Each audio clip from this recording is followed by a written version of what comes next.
Time for some quick reactions. We start with my survivor pick gone wrong. Ravens lose to the Raiders 26-23. Henry and Lamar were good, other than a bad pick from Lamar. Minshew himself had a pick, but he also went 30 for 38, 276, and a TD. And they couldn't run the ball at all. And Minshew somehow carried them to a win. Eli, I was worried about this team's losses on defense all season long, and it's starting to rear its ugly head already. You worried about your number one seed in the Ravens going 0-2. I'm not going to lie, this does worry me.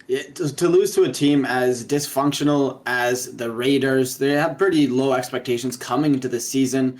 And Baltimore trying to bounce back after that loss to the Chiefs. They played such a tight game. You expected a lot more out of their offense in that game against the Raiders, and they just fell flat. They couldn't finish in the red zone. They were settling for field goals, and it wasn't the team that I've expected so far this season. Lamar's never started 0-2 in his career.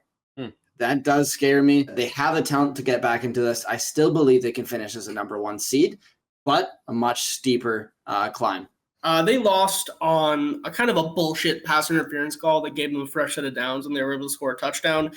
While it's unfortunate that the Ravens put themselves in a position to lose that way, I'm not that worried about them. Weird losses are going to happen.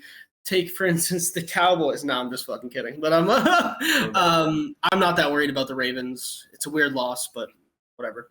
I'm worried. I don't think they're going to win the division, and they're already set back. Steelers are 2-0. Only team. They're winning the division. I'm not worried about the Steelers, but I'm just saying Steelers can win some of these ugly games. Ravens have already lost 2. 1 to the Chiefs. Okay, fine. It's the Chiefs. It's not the end of the world. But already the Chiefs have the head-to-head. So if you're talking about number one seed, that's a huge issue. But I keep reiterating this. Their losses in the offseason are rough. That defense looks like a shell of themselves. Allowed 26 to Minshew when they can't run the ball to save their lives. Minshew's good. He's not that good, though. He's fine. Minshew mania. He's better than Bryce Young. He's better than Will Levis. How many other quarterbacks are you comfortable saying he's better than? I don't think it was a defensive issue for the Ravens that game. They just couldn't finish their chances. They had no answer to the Raiders' defense. Like, that offense should be putting up way more than just Also, 20, whatever Tucker. it was. Justin Tucker's become a problem. Yeah. He can't hit from 50 anymore. You just can't. It's a huge Highly problem. disappointing. There's so many more kickers that can kick 50-yard field goals right now than Justin Tucker. Like, I think I saw he's 1 for 7 on his last 8 attempts from 50-plus yards. And there's kickers like Brandon Aubrey kicking 56, 61. Like, it's no problem. I mean, Even Tucker's falling behind. Yeah, Aubrey and Butker seem automatic. They're clearly the two best, I'd say. But even guys that struggle, like Texans kicker Kaimi Fairbairn has struggled his entire career with field goals, and he's just having a nut season to start it. So, yeah, that's a problem for them. But anyway, Dallas put to the sword at home, 44-19 to Derek Carr and the Saints. Joel, walk us through what happened here. All right. Here's what happened. The defense was atrocious. The Cowboys are desperately in need of a number one running back. Desperately. You need somebody who can, inspire or drive, We saw that coming. Yeah, well, it really showed. Other than that, I trust the coordinators in the long term. Even though I don't like Big Mike, I think Zimmer's a good D coordinator, and I think Schottenheimer's a good offensive coordinator. Big Mike, huh? Hey, I don't trust Big Mike at all. They're not going to win the Super Bowl. I still think they're going to make the playoffs. They're not a great team, It's going to happen. Eli, you want to go here before I eviscerate this sack of shit team? So you go against this buzzsaw, the new unexpected team that's the Saints, who are putting up a 40-piece on every team. They're scoring on every possession they have. And what are you supposed to do? It's like they are so locked in right now. They were shredding through that Dallas defense like they were made of cheese. Like, it was just insane to watch. And they had no response for the run game. Alvin Kamara did anything he wanted, and he got away with it. Like, those touchdowns that he got, they weren't the craziest schemes. It looked like he just kind of sauntered in there. So it's like that Dallas defense was looking quite shit. And this Saints team is dangerous. Watch out. Dak, 2 picks. Good work, money man. Good job paying him, Dallas. As usual, Micah Parsons disappeared in an important game. That's just run-of-the-mill for him at this point. But the Saints with Kubiak are dangerous, man. I've been calling for Dennis Allen's job, but they did a great job in hiring Clint Kubiak in the offseason to be their offensive coordinator. If I'm anyone looking for an offensive coach, I'm hiring anyone that's breathed on Kyle Shanahan or Sean McVay at this point. Like, this is just insane. I'd pay him to be my head coach if I'm the Saints, if he tries to leave to go to another team. I'd be like, no, please, like, I'll do it. Dennis Allen's out. You're my new guy. Stay. Like, Carr only completed 11 passes, but he had 243 yards, 2 TDs, a pick, okay? Shaheed is outperforming Chris Olave so far. Like, AK-41 went for 115, 4 touchdowns. The team ran for 203 in total in Dallas, who apparently everyone always tells me is a good defense, not against good teams, which I've said in the past. And maybe the Saints, that's just what they are. Maybe they're a good team.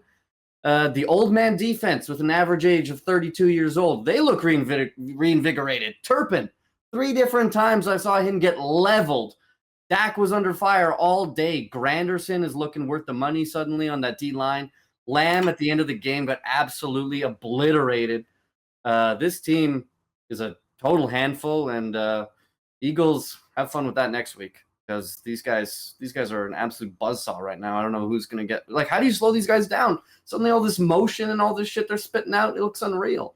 It's crazy what a new OC can do to a team, because this is the exact same formation of stars on their offense from last year, and they looked like the worst offense in the league.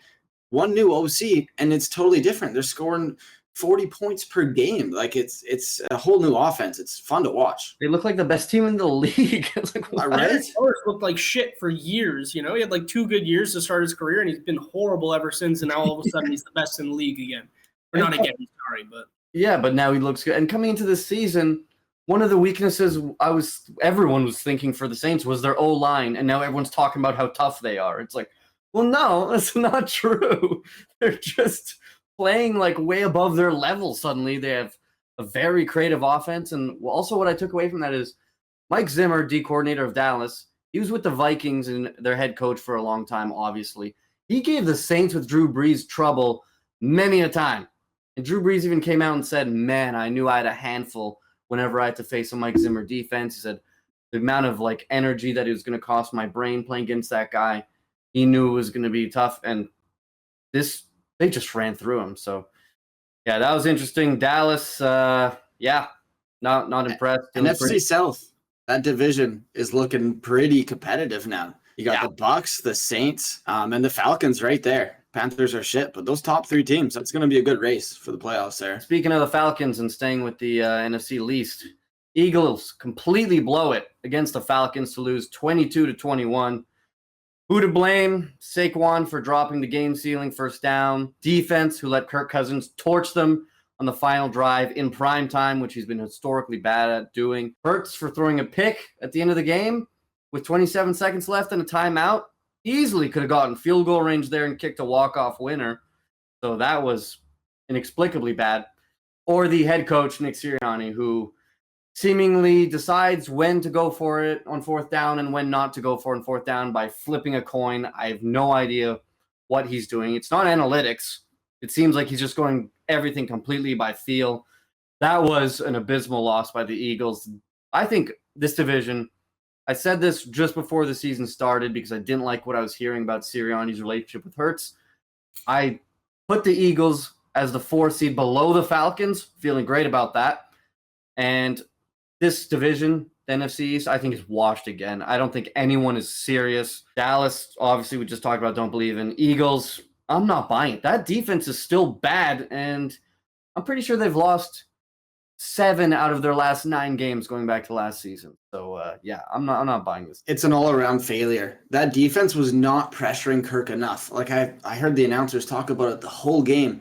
They're not pressuring him at all. He has so much time to throw. You just got to pressure Kirk a little bit, and he's going to fall apart. And they were not doing that the whole game. That 4th and 4 call in the first quarter, I would say just kick for the points. No kidding. Against a shit team on prime time, you know it's going to be a low-scoring one. You can see it's going to be a run-heavy game script with Bijan and Saquon taking the loads. You got to kick for the points there, even if it's just 3.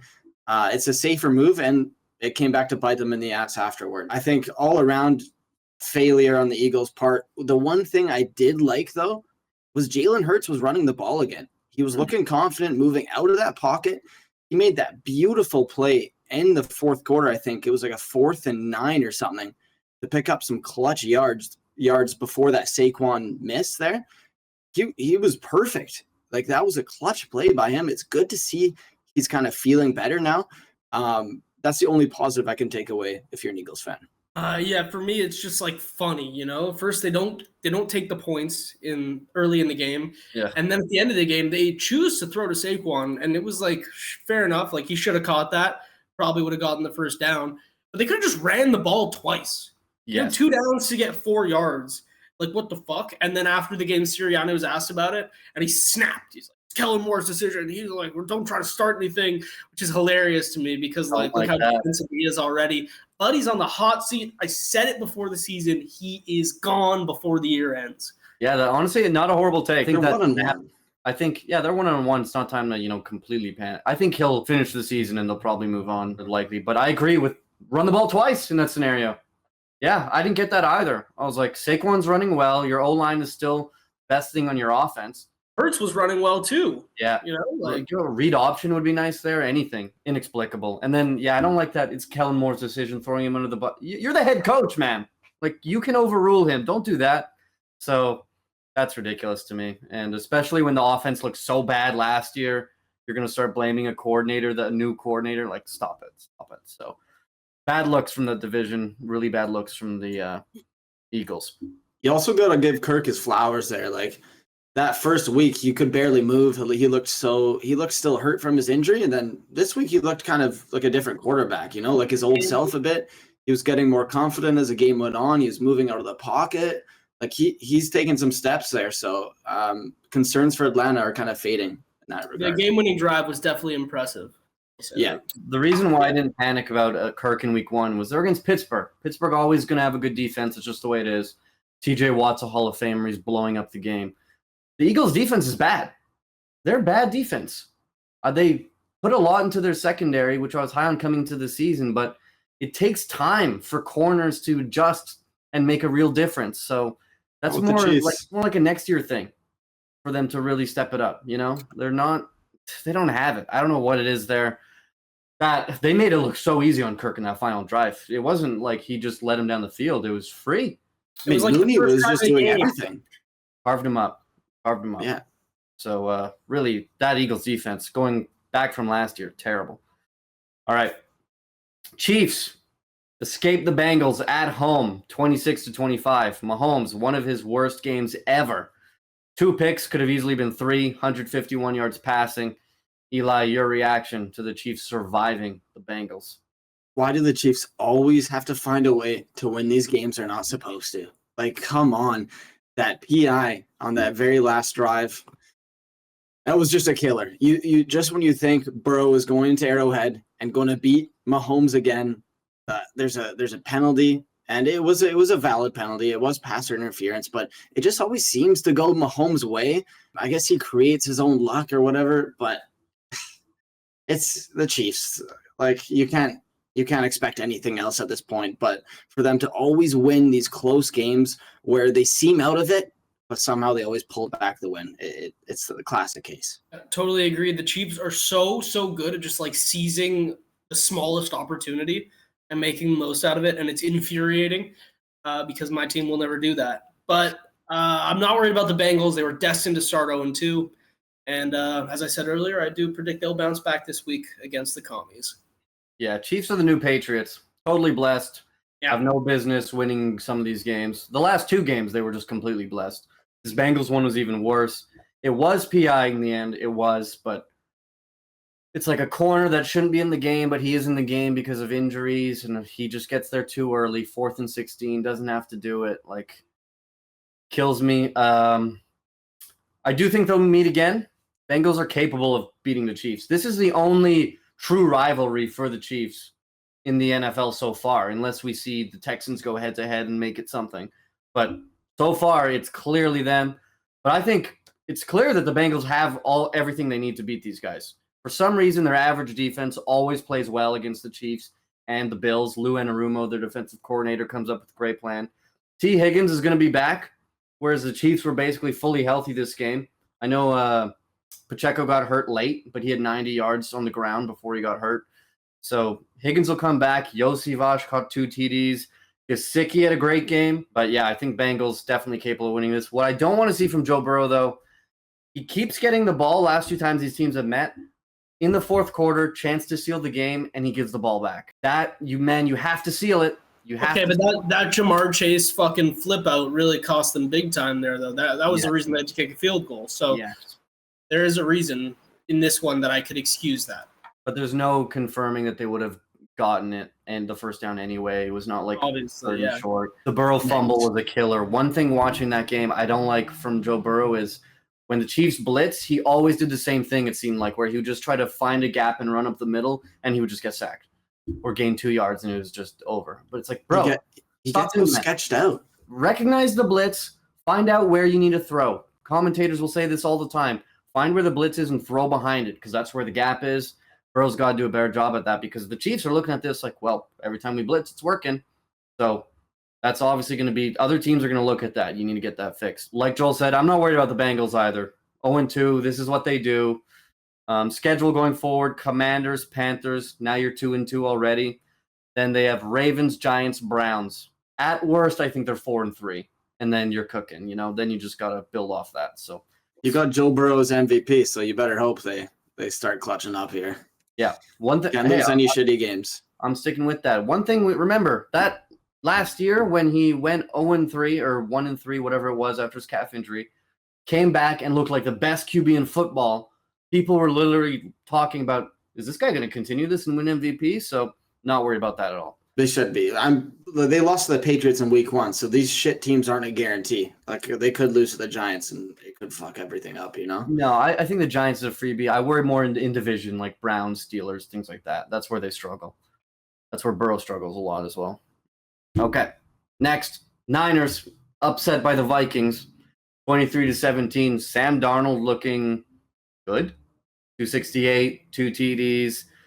I said I was worried about the Niners in the offseason because of all that noise. Ayuk and Purdy still not on the same page. This is what happens when you miss training camp. It's just fantasy owners are losing their mind. They're pulling their hair out. Ayuk dropping a pass in week 1. They can't really get anything going in week 2. McCaffrey, obviously the injury noise. I was worried about him. He's on IR. Purdy was bad. A lost fumble, which was basically a pick, but it was backwards, so it counts as a fumble. Then he has another pick. And it easily could have been another 2 picks if Vikings defense could catch. So that's really not good, especially the Vikings. Vikings don't have that great a defense, at least on paper. So that was a pretty alarming, but can't say I'm too surprised because I obviously predicted the Niners being the wild card in that division. But still, I didn't expect them to lose to the Vikings. Yeah, I think the Sam Darnold Vikings is a surprise to everyone, including the 49ers. They did not – I don't think they expected them to give them that much of a challenge. And yeah, they had no answer. The 49ers just couldn't respond. I think they're really missing C-Mac, Jordan Mason, as good as he's been so far, he's not a McCaffrey. And McCaffrey tends to just win these games in these tight little shitters. He'll just go and rumble for a touchdown late when they need one. But Jordan Mason doesn't have that same ability because, of course, he's not Christian McCaffrey. And yeah, it's really hurt the 49ers how you can miss all of the preseason. You can tell that chemistry is not there, but I'm not worried at all for the 49ers. They still are a very well-coached team, very well put together team. They're going to be one of the best teams in the league by the time the regular season finishes. Yeah, I wouldn't call it exactly an anomaly, but I don't think it's very indicative of what the future holds for the Niners. That being said, the Purdy turnovers were bad, and before he got injured, Justin Jefferson is gas, bro. That guy's so fucking good. Incredible. Yeah, I feel like there's not that much to it. It was just a weird game, honestly. Yeah, Darnold led a game-winning drive. No Jefferson, no Jordan Addison, no Hawkinson, obviously. He was just throwing dots, man. Like that throw on the last drive to what's his name? It was Naylor. Crazy, man. Yeah, Naylor had himself a game. Darnold was outstanding. Just picking them apart. I mean, Fred Warner had an amazing game, too. People were really lauding him. He was unreal. He had like a pick. He had a forced fumble. He had sack. Like, he was everywhere, but still wasn't enough. It's a weird one. And for some reason, the Vikings just have this over the Niners. They lost last year, too, to the Vikings and Kirk Cousins. It's kind of a weird matchup, I feel like. Really smart young offensive coach in Minnesota. That really goes under the radar. That's just such a friendly offense. for a quarterback, and Sam Darnold's just counting his blessings. What do the Vikings do now if Sam Darnold goes nuts? They're obviously it's early, but right now they're the only team in that division without a loss.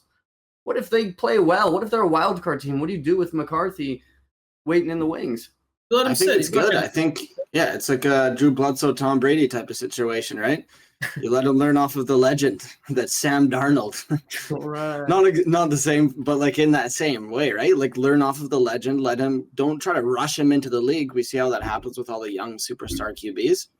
Let him take his time. Learn under the vet. See what happens in the future. Yeah, I could see him waiting another year if Sam Darnold keeps playing like this.